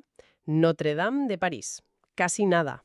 Un edificio que todos conocemos o creemos conocer, pero tiene una historia, larguísima y lleno de sorpresas. Exacto. Queremos hacer un recorrido, pues eso, por sus casi 900 años. Ver su arquitectura, que fue rompedora, y cómo ha estado en medio de todo, hasta el incendio y la reapertura de ahora. Sí, entender por qué es más que un edificio. Es un símbolo. Eso es. ¿Por qué significa tanto para París, para Francia? Vamos a ver sus momentos clave, desde el principio hasta hoy. Y veremos esas innovaciones góticas, ¿no? Cómo buscaban la luz, la altura, su papel en la historia, coronaciones, revoluciones, Y los tesoros que guarda o guardaba. claro, y las polémicas, que las ha habido, incluso ahora. Pero sobre todo, esa capacidad de resistir, de renacer. Es una historia de resiliencia, como decías. Pues venga, vamos a ello. Y fíjate, para empezar, un dato que a mí me parece increíble. A ver, Antes de la catedral gótica, mucho antes, parece que en ese mismo sitio había un templo romano, dedicado a Júpiter. anda. ¿Y eso se sabe seguro? Bueno, lo sugiere una pieza que encontraron en el siglo XVIII, el Pilar de los Nautas. Estaba bajo el coro. Así que imagínate, las raíces sagradas de ese lugar son antiquísimas. Vaya, empezamos fuerte. O sea que la Ile de la Cité ya era un lugar importante desde mucho antes. Totalmente. Bueno, pues viajemos al siglo XII. París está creciendo un montón. Ujú. Y la catedral que había, una paleocristiana, la de Saint-Étienne, del siglo IV o V, pues se queda pequeña, muy pequeña. Claro, la ciudad se expande, necesita un templo mayor, y ahí entra en juego Maurice de Sully, El obispo de París en 1160. que dice, mira, no vamos a parchear lo viejo, vamos a hacer algo nuevo, grandioso, y elige el estilo que estaba empezando a despuntar, el gótico. Que buscaba eso, ¿no? Altura, luz, algo más celestial, digamos. Precisamente. Y para que quedara claro que iba en serio, en 1163, para poner la primera piedra, invitan al rey Luis VII y al papa Alejandro III. Ahí es nada. Menudo respaldo. Y empieza una obra gigantesca, que duró casi 2 siglos. Sí, una barbaridad. Piensa en la escala de tiempo de entonces. Primero el coro, la zona del altar, que lo acaban hacia 1182. Vale, Luego la nave principal, donde está la gente, digamos, eso para 1200 más o menos. y las torres, lo más reconocible de la fachada. Esas tardaron más, entre 1210 y 1250. Y ya después las capillas laterales esas que rodean el edificio, se fueron añadiendo entre 1235 y 1245. Todo con piedra caliza, ¿no? Que traían en barco por el Sena. Eso es, de canteras de Vexin, relativamente cerca. Y aquí es donde Notre Dame se convierte en un campo de pruebas arquitectónico. ¿Ah, sí? ¿En qué sentido? Pues experimentaron con las técnicas góticas nuevas. La bóveda de crucería, por ejemplo. Esos techos con nervios que se cruzan. Sí. Pues permitían cubrir espacios más grandes y más altos, repartiendo mejor el peso. Primero probaron con bóvedas de 6 nervios, sexpartitas, y luego vieron que con 4, las cuatripartitas, era más simple y funcionaba igual de bien o mejor. ¡Qué interesante! ¿Y los arbotantes? ¿Esos arcos por fuera que parecen sujetar los muros? Uf, los arbotantes son la clave del gótico casi. Piensa que son como un esqueleto externo. Ajá. Las bóvedas altas empujan los muros hacia afuera, pues el arbotante recoge ese empuje y lo lleva hasta un contrafuerte, un pilar macizo exterior. Ah, vale, lo desvía. Exacto. Libera al muro de esa carga lateral. ¿Y qué consigues con eso? Pues 2 cosas. Muros más delgados y, sobre todo, poder abrirlos con ventanas enormes. Claro, de ahí la luz del gótico. De ahí la luz. Hay un debate muy interesante sobre si estaban en el diseño original desde el principio. ¿Y qué se sabe? Pues mira, un investigador, Andrew Talon, hizo escaneos láser muy precisos antes del incendio y sugerían que la parte alta de la estructura apenas se había movido en siglos. Eso podría indicar que alguna forma de arbotante ya estaba pensada. Vaya. Aunque los que vemos hoy, esos tan grandes, de 15 metros de largo, son posteriores del siglo XIV. Una versión, digamos, más potente. Y esas ventanas enormes se llenaron de vidrieras de colores, los rosetones. Espectaculares, y toda la fachada cubierta de esculturas contando historias de la Biblia, con un naturalismo muy novedoso para la época. El rey Luis IX, San Luis, depositó allí temporalmente las reliquias de la pasión que había comprado. La corona de espinas, un clavo, un trozo de la cruz, Antes de llevarlas a la Sainte-Chapelle. justo, que la construyó precisamente para albergarlas. Así que ya ves el prestigio que tenía Notre Dame desde el principio. Ya en 1323 un cronista les describía como una maravilla. Viajamos un poco más. Siglos XV y XVI. ¿Qué pasa con la catedral? Pues vive momentos históricos curiosos. En 1431, en plena Guerra de los 100 años, coronan allí al rey niño de Inglaterra, Enrique VI, como rey de Francia. Algo bastante tenso, imagino. Sí, no suena muy popular. Y luego, claro, llega el Renacimiento, el Barroco, y el gusto cambia radicalmente. El gótico empieza a verse como algo Anticuado. Oscuro. bárbaro, lo llamaban. Así que el interior se moderniza. Se tapan columnas y muros con tapices enormes, colgaduras. Se intenta disimular el estilo original. O sea que no siempre se valoró como ahora. Para nada. En el siglo XVI, con las guerras de religión, los protestantes hugonotes dañaron estatuas porque las veían como idolatría. Vaya. Y bueno, hay detalles más cotidianos. Ponen una fuente pública en la plaza de enfrente en 1625, y una tradición muy parisina, los Grands Mais. Los Grands Mais. ¿Qué era eso? Pues cada mes de mayo, desde 1630 hasta 1708, el gremio de los orfebres de París regalaba a la catedral un cuadro enorme, de tema religioso. Todos los años. Todos los años. Imagínate la colección que se formó. Muchos de esos cuadros se conservan hoy en el Louvre y otros museos. Qué curioso. O sea que la catedral seguía viva, pero adaptándose a los tiempos. O sufriendo los cambios de moda, según se mire. Porque en el siglo XVIII, con Luis XIV y Luis XV, la intervención fue más a fondo. Sí. Se metieron a redecorar el interior al gusto barroco y neoclásico. Arquitectos de renombre como Hardouin Mansart, el de Versalles, y Robert de Cotte. ¿Y qué hicieron?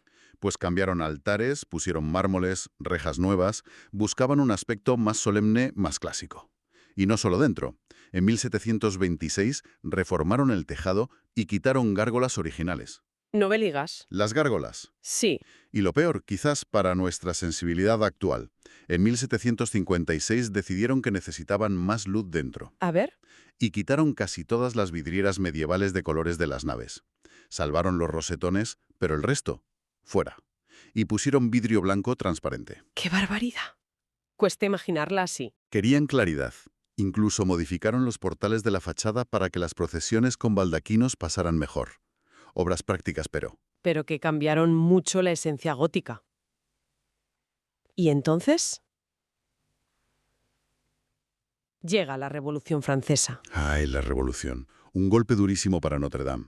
En 1789 la confiscan, propiedad del Estado. Y el anticlericalismo a tope, ¿no? A tope. Primero la dedican al culto de la razón, luego al culto del Ser Supremo, le quitan el uso religioso y sufre saqueos, vandalismo. Lo de las estatuas de los reyes que decías antes. Sí, las estatuas de los reyes de Judea de la fachada oeste. Los revolucionarios creyeron que eran reyes de Francia y ¡alá! A decapitarlas. ¡Qué error!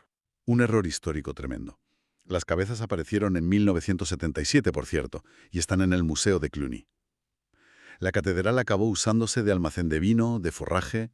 Un desastre. ¿Y se salvó algo importante? ¿Las campanas, quizá? Pues mire, casi de milagro, las campanas grandes, los bourdons, se salvaron de que las fundieran para hacer cañones. ¿En serio? ¿Con la falta que haría? ¿El bronce? Supongo que por el tamaño y la dificultad de bajarlas. Pero fue una suerte, porque la mayoría de campanas de iglesias francesas acabaron así. ¿Y después de la tormenta revolucionaria, Napoleón? ¿Qué hace con la catedral? Napoleón es listo.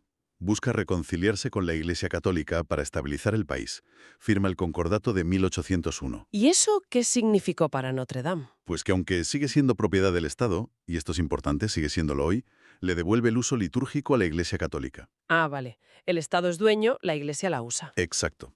Y Napoleón elige precisamente Notre Dame para su gran golpe de efecto, su autocoronación como emperador en diciembre de 1804. La famosa coronación pintada por David. Esa misma. Y para la ocasión, claro, redecoran la catedral temporalmente.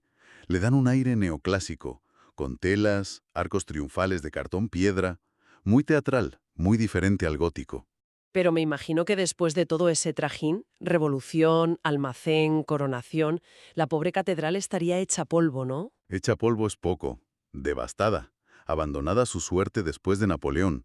Entró en un estado de ruina tan lamentable que a principios del siglo XIX se llegó a plantear seriamente demolerla. Demoler Notre Dame, ¿no puede ser? Pues sí, se veía como un símbolo del antiguo régimen, de la época oscura del gótico. Estaba en peligro real de desaparecer. Qué fuerte. Y entonces aparece un escritor para salvarla. Exacto. Víctor Hugo. Su novela Nuestra Señora de París, publicada en 1831. El jorobado de Notre Dame, que decimos aquí. Bueno, el título original es ese, Notre Dame de París, y fue un bombazo editorial. Todo el mundo leyó la historia de Quasimodo, Esmeralda, Frollo, y la catedral es un personaje más, imponente, silencioso. ¿Y eso cambió la percepción de la gente? Totalmente. Despertó una conciencia brutal sobre el valor histórico y artístico del edificio. La novela fue una llamada de atención, una presión social enorme para que el gobierno hiciera algo. ¿Y funcionó? Vaya si funcionó. En 1844, por fin, se aprueba y se encarga una restauración a gran escala. La gran restauración del siglo XIX. Y aquí el nombre clave es... Viollet-le-Duc. Eugène Viollet-le-Duc. Empezó junto a otro arquitecto, Jean-Baptiste Lassus, pero Lassus murió pronto. Así que Viollet-le-Duc se quedó al mando de una obra que duró 20 años, de 1844 a 1864. Una obra gigantesca y, por lo que he oído, también polémica. Muy polémica, porque la filosofía de Viollet-le-Duc no era solo reparar lo que estaba roto. Él quería devolverle a la catedral su estado ideal gótico. Su estado ideal. ¿Qué significa eso? Pues significaba que si él creía que algo faltaba, o que debería haber estado según su interpretación del gótico puro, lo añadía, aunque no hubiera existido nunca. Ostras, ¿añadir cosas nuevas a un edificio medieval? Sí. Lo más famoso que añadió es la aguja central, la flèche. La que se cayó en el incendio. Esa misma. La aguja gótica original del siglo XIII se había desmontado en 1786 porque estaba muy deteriorada. Viollet-le-Duc diseñó una completamente nueva, mucho más alta, más ornamentada, muy del gusto del siglo XIX interpretando el gótico. Ya veo. ¿Y qué más añadió? Pues otra cosa muy famosa. La Galerie de Chimère, esa galería que hay arriba de la fachada llena de monstruos y figuras grotescas, las quimeras. Esas no son medievales. No, son una invención de Viollet-le-Duc, pura fantasía neogótica. Y tuvo un guiño personal. Una de las estatuas de los apóstoles que puso al pie de su aguja, la de Santo Tomás, patrón de los arquitectos, A ver, tiene la cara del propio Viollet-le-Duc. no me digas. ¿Qué detalle? Sí, sí. Aparte de eso, hizo muchísimo más. Rehizo la sacristía, diseñó vidrieras nuevas imitando el estilo del siglo XIII, reparó esculturas, consolidó bóvedas. Fue una intervención masiva, Y cara, supongo. carísima. Superó el presupuesto inicial con creces. Su trabajo sigue siendo debatido hoy. ¿Fue un restaurador genial o un inventor un poco fantasioso? Quizás un poco de las dos cosas, ¿no? Probablemente. Pero lo cierto es que sin su intervención, es muy posible que Notre Dame no hubiera sobrevivido hasta nuestros días en el estado en que la conocimos antes del incendio. Hay que reconocerle eso. Un apunte más del siglo XIX. La Comuna de París, en 1871.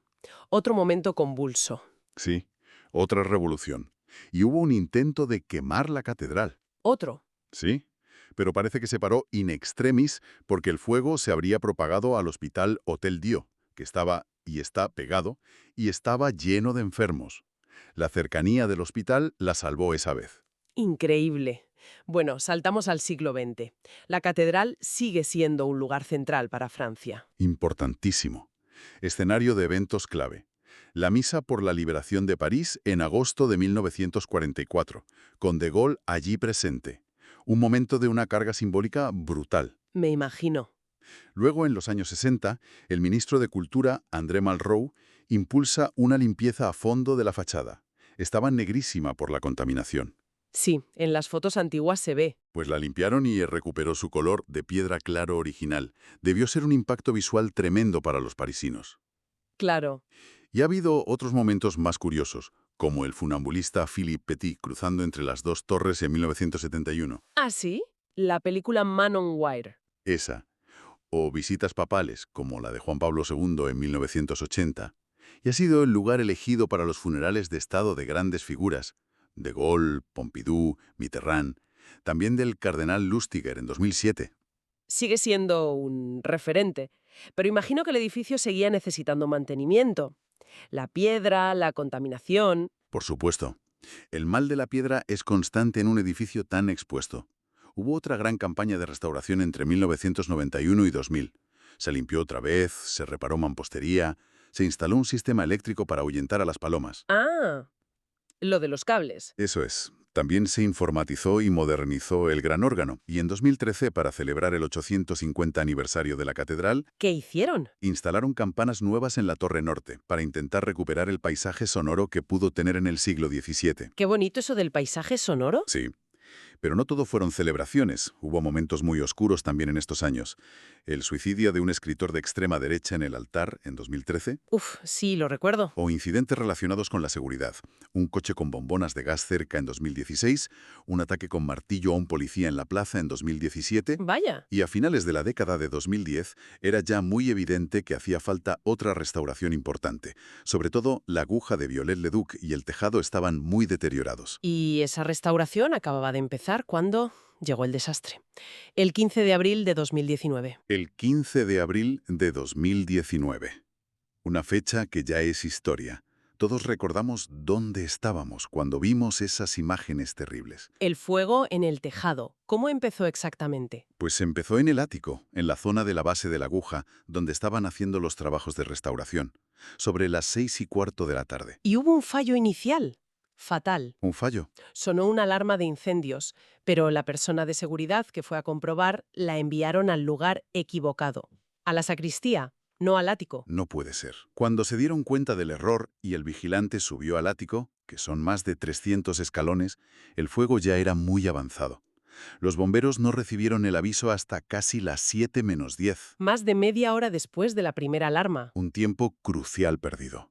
Cuando llegaron los bomberos, el fuego ya era incontrolable en la charpente, el armazón de madera. La imagen de la aguja ardiendo y luego cayendo. A las 8:15 o así. Sí, sobre las 19:50. Fue el momento más dramático, el que dio la vuelta al mundo. La aguja, al caer, rompió parte de la bóveda del crucero y se perdió por completo la charpente original del siglo XIII. El famoso bosque. Exacto, la fogué, por la cantidad de robles centenarios que se usaron para construirla. Pero ojo, hay que decir que la actuación de los bomberos fue heroica. Sí, que consiguieron salvar. Pues salvaron lo fundamental. La estructura de piedra, la fachada oeste con las dos torres, los muros perimetrales, los arbotantes y las vidrieras, incluidos los 3 grandes rosetones. Las vidrieras se salvaron. En gran medida sí. Obviamente necesitaron limpieza y consolidación, pero no se destruyeron. Las bóvedas de piedra también aguantaron bastante bien, aunque con algunos agujeros por la caída de la aguja y vigas. ¿Y el interior? ¿El órgano? ¿Las reliquias? El gran órgano no se quemó, pero le cayó encima mucha agua y sobre todo polvo tóxico de plomo del tejado derretido. Una suerte increíble fue que las estatuas de cobre de los apóstoles que estaban en la base de la aguja Las habían quitado. las habían bajado unos días antes para restaurarlas. Estaban a salvo. Y las reliquias más importantes, como la corona de espinas y la túnica de San Luis, un bombero o capellán las sacó a tiempo. Hubo un bombero herido grave, eso sí, pero salvaron el edificio. La reacción mundial fue increíble. Y la promesa de Macron, reconstruirla en 5 años, sonaba casi a quimera. Sí, generó mucho debate eso. ¿Era realista? Y sobre todo, ¿cómo reconstruirla? ¿Había que hacer la aguja idéntica a la de Viollet-le-Duc o aprovechar para hacer algo contemporáneo? Hubo propuestas de todo tipo, ¿no? De todo, desde agujas de cristal hasta jardines en el tejado.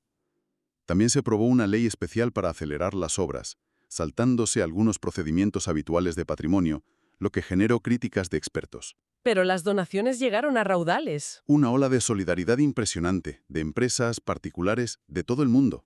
Cientos de millones de euros. ¿Y cómo ha sido el proceso? Porque reconstruir eso... Una obra titánica. Lo primero fue asegurar el edificio. Eso llevó hasta 2021. Tuvieron que desmontar con mucho cuidado el andamio que rodeaba la hoja antes del incendio, que estaba medio fundido y pesaba 200 o 300 toneladas. Uf, Hubo que poner unos soportes de madera gigantescos para sujetar los arbotantes mientras se reconstruían las bóvedas. Y luego, la reconstrucción propiamente dicha. ¿y qué se decidió al final sobre el diseño? Pues se optó por la reconstrucción al identic, o sea, lo más fiel posible al estado justo antes del incendio, incluida la aguja de Viollet-le-Duc. Ah, al final la aguja es igual. Idéntica. Se seleccionaron unos 1000 robles centenarios de bosques franceses para rehacer la charpente, el bosque, y la estructura de madera de la aguja, usando técnicas tradicionales, ensamblajes manuales, un trabajo artesanal increíble. 1000 robles. 1000 robles. La nueva aguja se volvió a colocar en su sitio a finales de 2023, y en la punta lleva un gallo nuevo, dorado. Como el que había antes. Sí, y como el anterior, funciona como relicario. Dentro han metido las reliquias que se recuperaron del gallo antiguo, que quedó muy dañado pero se salvó, y además un pergamino sellado con los nombres de las 2000 personas, artesanos, arquitectos, donantes, que han participado en la reconstrucción. Qué bonito detalle. Un homenaje. ¿Y durante las obras se descubrió algo nuevo? A veces pasa en las restauraciones. Pues sí, hubo hallazgos arqueológicos muy interesantes en las excavaciones que se hicieron en el suelo del crucero antes de montar los andamios para reconstruir la bóveda. ¿Cómo qué? Apareció un sarcófago de plomo, seguramente del siglo XIV, en muy buen estado. También encontraron fragmentos del antiguo coro alto de piedra del siglo XIII que se había desmontado en el XVIII. Y algo muy revelador sobre la construcción original. ¿El qué? Descubrieron que ya en la primera fase de construcción, hacia 1160, se usaron muchísimas grapas de hierro para reforzar la estructura de piedra. ¿Hierro en el siglo XII? Sí, un uso del hierro como refuerzo estructural mucho más temprano y masivo de lo que se pensaba para el gótico inicial. Notre Dame sigue enseñándonos cosas después de 850 años. Es increíble. Y por fin, después de 5 años y medio, la reapertura, diciembre de 2024. Un momento muy esperado y muy emotivo. La ceremonia oficial fue el 7 y 8 de diciembre, presidida por el arzobispo de París, Laurent Ulrich. Con muchos líderes mundiales, ¿no? Sí, asistieron Jill Biden por Estados Unidos, el príncipe Guillermo de Inglaterra, Zelensky de Ucrania. Fue un evento global. El Papa Francisco no pudo asistir por salud, pero envió un mensaje. Unos días después, la corona de espinas volvió a su lugar en la catedral. Iban a hacer un museo nuevo, ¿verdad? Sí, se ha anunciado que el edificio vecino del Hotel Dieu, el hospital, acogerá un nuevo museo dedicado a la historia y la restauración de Notre Dame. Pero decías antes que no todo ha sido perfecto, que ha habido polémicas incluso ahora, con la restauración terminada. Sí, siempre hay debate con Notre Dame. Una polémica ha sido sobre el color del interior. El color. Al limpiar a fondo toda la piedra interior con una pasta especial de látex, ha salido a la luz el color original de la piedra caliza luteciana, Es un tono rubio muy claro, casi blanco en algunas zonas. ¿Y cuál es el problema? Pues que algunos críticos, incluso expertos en patrimonio, dicen que ese blanco tan luminoso es un shock, que resulta ahistórico, que parece un edificio nuevo y que se ha perdido la pátina del tiempo. ¿Ya? ¿Y qué dicen los responsables? Dicen que simplemente se ha quitado la suciedad acumulada durante siglos, hollín de besas, contaminación, y que este es el color real de la piedra con la que se construyó, que con el tiempo volverá a coger algo de pátina, pero de forma natural. Es un debate complicado, la verdad. ¿Y la otra polémica? Tuvo que ver con unas vidrieras. Hubo una propuesta impulsada por Macron y apoyada por el arzobispo de sustituir 6 vidrieras del siglo XIX. ¿Las que hizo Viollet-le-Duc? Bueno, diseñadas por él. Estaban en las capillas laterales de la nave sur y no se habían dañado en el incendio. ¿Y querían quitarlas? ¿Para poner qué? Para poner vidrieras de arte contemporáneo, encargadas a una artista actual, Claire Tabouret. El argumento era dejar una huella del siglo XXI en la catedral restaurada. Uf, eso suena delicado. Mucho. Se montó una oposición enorme. Expertos en patrimonio, historiadores del arte y una petición pública que firmaron casi 150.000 personas defendiendo que esas vidrieras del XIX eran parte de la historia de la catedral y de la restauración de Viollet-le-Duc. ¿Y qué pasó al final? Pues que la Comisión Nacional de Patrimonio y Arquitectura, que es el organismo consultivo clave en Francia, rechazó la propuesta en julio de 2024. Así que las vidrieras del XIX se quedan. Menos mal, ¿no? O al menos se evitó una polémica mayor. Demuestra que tocar cualquier elemento de Notre Dame sigue siendo algo muy sensible. Es un monumento vivo que sigue generando debate. Entendido. Oye, ya que hemos hecho este recorrido histórico, ¿podríamos detenernos un momento en algunos de esos elementos arquitectónicos o artísticos clave? Las torres, por ejemplo, son inconfundibles. Sí, las 2 torres de la fachada oeste miden 69 metros de altura. La torre sur se acabó un poquito antes, hacia 1240, y la norte, que es un pelín más ancha, hacia 1250. ¿Se podía subir antes del incendio? Sí, había una escalera de caracol de 387 escalanes. Las vistas desde Aligo eran espectaculares. Y dentro de las torres están las campanas principales. Y la aguja, la flèche. Ya hemos hablado mucho de ella, pero resume un poco su historia. Pues recordemos, hubo una aguja gótica original del siglo XIII que se desmontó en 1786 por Ruinosa. La que hemos visto arder y la que se ha reconstruido ahora, idéntica, es la diseñada por Viollet-le-Duc en el XIX. De madera de roble cubierta de plomo. Exacto, unas 750 toneladas, y estaba rodeada en su base por esas estatuas de cobre de los 12 apóstoles y los 4 evangelistas. Con Viollet-le-Duc incluido como Santo Tomás. Ese, y coronada por el famoso gallo veleta, que además era relicario. Contenía fragmentos de la corona de espinas y reliquias de San Dionisio y Santa Genoveva, patrones de París. Y ese gallo se recuperó, ¿no? Sí, bastante abollado, pero se recuperó entre los escombros. Un pequeño milagro. El nuevo gallo contiene esas reliquias recuperadas y el pergamino con los nombres. Hablando de estatuas, la catedral entera es como un libro de piedra, ¿verdad? Para la gente que no sabía leer. Totalmente. Es la Biblia de los pobres. Las esculturas de las portadas contaban las historias sagradas. Y ojo, que originalmente estarían pintadas con colores vivos y doradas. Imagínate el impacto visual. Brutal. El portal central de la fachada oeste tiene un juicio final impresionante. El de la derecha, la coronación de la Virgen; el de la izquierda, historias de santos importantes para París, como Santa Ana o San Marcelo. Y luego están las gárgolas y las quimeras, que a veces las confundimos. Sí, es importante distinguirlas. Las gárgolas son funcionales, son los desagües del tejado. Tienen esas formas monstruosas, sí, pero su trabajo es escupir el agua de lluvia lejos de los muros. Se añadieron hacia 1240. Vale, desagües con arte. ¿Y las quimeras? Las quimeras, esas figuras grotescas y a veces melancólicas que vemos en la galería alta de la fachada, esas son un añadido decorativo y simbólico de Viollet-le-Duc en el siglo XIX. No desaguan nada. Son pura decoración. Representan criaturas míticas, demonios, vicios, quizás una reflexión romántica sobre el bien y el mal, vigilando la ciudad moderna desde la catedral medieval reinventada. ¡Qué interesante! ¿Y las vidrieras?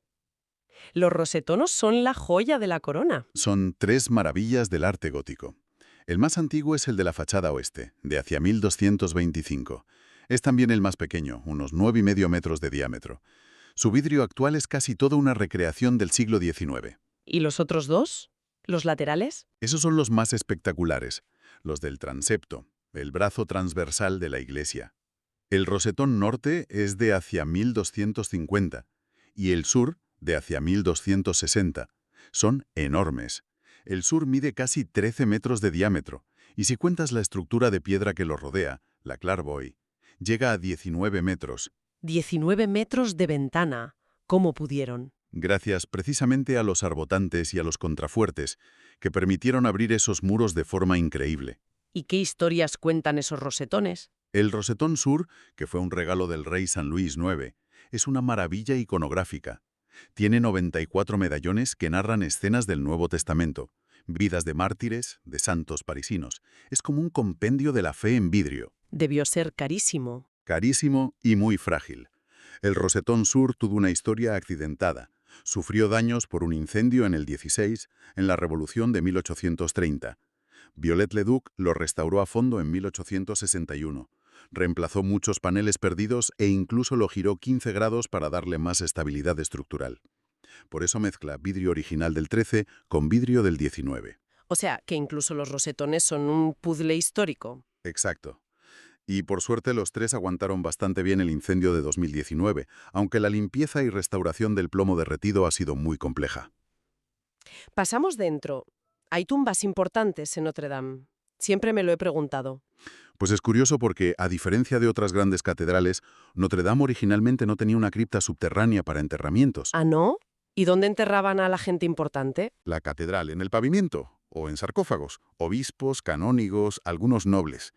Pero muchas de esas tumbas se perdieron o quedaron cubiertas durante las grandes reformas del siglo XVII y XVIII, cuando pusieron el suelo de mármol que vemos hoy. Qué pena. Sí, en 1711 se excavó una pequeña cripta bajo el coro para enterrar a los arzobispos. Fue entonces cuando encontraron el pilar de los nautas, por cierto. Y en el 19 se redescubrieron o ampliaron algunas zonas. ¿Queda alguna tumba medieval visible? Queda alguna, sí. La más destacada es la del obispo Matifort, que murió en 1304. Y luego hay otras más recientes, como la del arzobispo Affray, que murió en las barricadas de 1848 intentando mediar. Y claro, el sarcófago de plomo del 14 que encontraron ahora. Entendido. ¿Y el órgano? Dicen que es uno de los más famosos del mundo. Lo es. Es un instrumento legendario. El primer órgano documentado es de 1403. Pero el que tenemos hoy es el resultado de siglos de ampliaciones, reconstrucciones y mejoras por los mejores organeros franceses. ¿Cómo quién es? Pues Thierry en el siglo XVIII, Clicquot, y sobre todo Aristide Cavaillé-Coll. Ese nombre me suena. Es el gran constructor de órganos del romanticismo francés. En 1868 hizo una reconstrucción monumental de Notre Dame, reutilizando muchos tubos antiguos pero creando un instrumento sinfónico espectacular para la época. ¿Y se ha mantenido así desde entonces? Ha tenido modificaciones y restauraciones posteriores, claro, para adaptarlo, limpiarlo, modernizar la transmisión. Pero la base es el gran instrumento de Cavaillé-Coll. Hoy tiene 115 registros, 5 teclados manuales, pedalero, y más de 8.000 tubos. Es una máquina sonora impresionante. ¿Y cómo quedó tras el incendio? Pues, como decíamos, no se quemó, pero le afecta mucho el agua usada para apagar el fuego. Y sobre todo, el polvo de plomo que cayó del techo. Ha habido que desmontarlo entero, limpiar cada uno de los 8.000 tubos, reparar mecanismos, un trabajo de chinos que ha durado casi hasta la reapertura. Ser organista titular aquí tiene que ser, ¡oh!, lo más. Es uno de los puestos más prestigiosos del mundo para un organista. Piensa que por aquí han pasado figuras míticas como Louis Vierne, que fue organista 37 años y murió tocando el órgano, o Pierre Cochereau, famoso por sus improvisaciones. ¿Y ahora quién es? Ahora, siguiendo una tradición antigua, no hay un solo titular, sino varios organistas cotitulares, que se reparten los servicios y conciertos. Entre ellos están figuras muy reconocidas como Olivier Latry, Vincent Dubois o Thierry Scaich. Hablemos ahora de las campanas. Su sonido es casi la banda sonora de París, ¿no? Totalmente. El sonido de las campanas de Notre Dame marcando las horas, llamando a misa, celebrando eventos, es parte de la identidad de la ciudad. ¿Cuántas hay ahora? Ahora mismo hay 10 campanas en las torres. Las dos más grandes, las que llaman bourdons, están en la torre sur. Las que se salvaron de la Revolución. Bueno, una de ellas. La más grande y famosa es Emmanuel, Pesa más de 13 toneladas y fue fundida en 1686. Tiene un sonido gravísimo y muy puro. Es la única que sobrevivió a la Revolución. A su lado está Marie, una campana nueva fundida en 2012 para acompañar a Emmanuel. ¿Y en la otra torre? En la torre norte hay 8 campanas más pequeñas. Todas son nuevas, de 2012 también. Se fundieron para reemplazar a 4 campanas del siglo XIX que no tenían muy buena calidad sonora, y para intentar recrear un conjunto de campanas más armonioso, parecido al que pudo existir en el siglo XVII. O sea que buscaron recuperar ese paisaje sonoro del que hablabas. Eso es. Históricamente, las campanas tenían nombres, padrinos, marcaban el ritmo de la vida, las horas, el ángelus, las fiestas religiosas, pero también los eventos civiles, victorias militares, funerales reales, nacimientos de príncipes. Eran la voz de la nación. ¿Y la mayoría se perdieron en la Revolución? Sí, fundidas para hacer cañones. Las que estaban en la aguja, que eran más pequeñas y servían para el reloj, esas sí se destruyeron en el incendio de 2019. Hablando del reloj, antes de que hubiera relojes mecánicos, ¿cómo sabían la hora en la catedral? Pues seguramente usarían clepsidras, relojes de agua, o se guiarían por el sol. El primer reloj mecánico importante no llegó hasta 1766. ¿Y el que se quemó en el incendio? Era un mecanismo de 1867, bastante complejo, fabricado por Colin Wagner. Estaba instalado en el crucero, bajo la aguja, y controlaba 4 esferas que se veían en el exterior del tejado. Se destruyó por completo con la caída de la aguja. Una pérdida irreparable, imagino. Parecía que sí, pero aquí ocurrió otro de esos milagros de Notre Dame. ¿Otro? Cuenta. Pues poco después del incendio, buscando documentación sobre el reloj perdido, encontraron en los almacenes de otra iglesia de París, la de la Sainte Trinité, un mecanismo de reloj idéntico, del mismo fabricante, Colin Wagner, y del mismo año, 1867. Estaba desmontado y olvidado allí. Increíble. ¿Y lo van a usar? No se puede instalar tal cual, porque Notre Dame necesita un sistema un poco diferente. Pero tener ese mecanismo gemelo es una fuente de información impagable. Servirá como modelo perfecto para fabricar una réplica exacta del reloj que se perdió. Es una historia fantástica. De verdad, parece que Notre Dame tiene una capacidad de recuperación asombrosa. Oye, para ir terminando, un punto importante que mencionaste antes, la propiedad. ¿De quién es Notre Dame exactamente? Es una pregunta clave y la respuesta es específica del modelo francés. Como dijimos, la catedral fue confiscada por el Estado durante la Revolución Francesa, en 1789, y desde entonces, legalmente, es propiedad del Estado francés. ¿Sigue siendo así hoy? Sí. El Concordato de Napoleón en 1801 y, sobre todo, la Ley de Separación de la Iglesia y el Estado de 1905 confirmaron esta situación. El Estado es el propietario del edificio. ¿Y quién paga las reparaciones entonces? La reconstrucción actual, por ejemplo. El Estado. Como propietario, es responsable del mantenimiento estructural, de las grandes reparaciones y restauraciones. La reconstrucción actual la financia el Estado, en gran parte gracias a las donaciones recibidas a través de organismos públicos. ¿Y la Iglesia Católica qué papel juega? La ley de 1905 le concede a la Iglesia Católica el uso exclusivo y perpetuo del edificio para el culto religioso. Es decir, el Estado es el dueño de las paredes, pero la Iglesia tiene el derecho a usarlo como catedral para siempre. Es un sistema curioso. ¿Y los gastos del día a día? La luz, la calefacción, el personal. Esos corren a cargo del Arzobispado de París, de la diócesis. Ellos gestionan el uso litúrgico y los gastos operativos diarios. Es un equilibrio particular, resultado de una historia compleja. Queda claro. Pues hemos hecho un viaje larguísimo, ¿eh? Casi 9 siglos de historia, de arte, de fe, de desastres, de renacimientos. Es casi abrumador pensar en todo lo que ha visto este edificio. Lo es, sí. Notre Dame es mucho más que un monumento turístico o una obra maestra del gótico. Es un testigo privilegiado de la historia de Francia, de Europa, un lugar donde se cruzan la fe y el poder, el arte y la política, las tragedias colectivas y la esperanza de renacer. Y este último renacer, después del incendio, ha sido una prueba más de esa fuerza, ¿no? Sin duda, una prueba de la resiliencia del edificio, pero también de la capacidad humana para movilizarse, para cuidar y restaurar su patrimonio. Entonces, resumiendo mucho, hemos visto nacer una joya del gótico, la vimos cambiar con las modas, sufrir la furia de las revoluciones, ser rescatada casi por la literatura, reinventada en el XIX y ahora resurgir literalmente de sus cenizas en el siglo XXI. Exactamente. Su historia es un espejo de la nuestra. Creamos belleza, a veces la destruimos o la descuidamos, y luego luchamos por recuperarla. Y las polémicas recientes sobre cómo restaurarla, el color interior, las vidrieras, Sí. nos dicen que sigue siendo un organismo vivo, un lugar que nos interpela, que nos obliga a pensar sobre nuestra relación con el pasado y cómo queremos proyectarlo hacia el futuro. Y eso nos deja quizás con una última reflexión, ¿no? Después de casi 900 años, con tantas capas de historia, tantas cicatrices, tantas restauraciones, añadidos, cambios, ¿qué es lo que define la autenticidad de un lugar como Notre Dame? Buena pregunta. ¿Dónde está su verdadera esencia, su alma, si su materia ha cambiado tanto con el tiempo? Quizás la respuesta no es única. Quizás no. Quizás su esencia está precisamente en esa capacidad de perdurar a través de las transformaciones, de seguir siendo ella misma a pesar de todo. Es algo que cada uno tendrá que sentir al volver a entrar en ella. Pues con esa idea nos quedamos. Ha sido un recorrido fascinante. Muchísimas gracias. Gracias a ti. Un placer.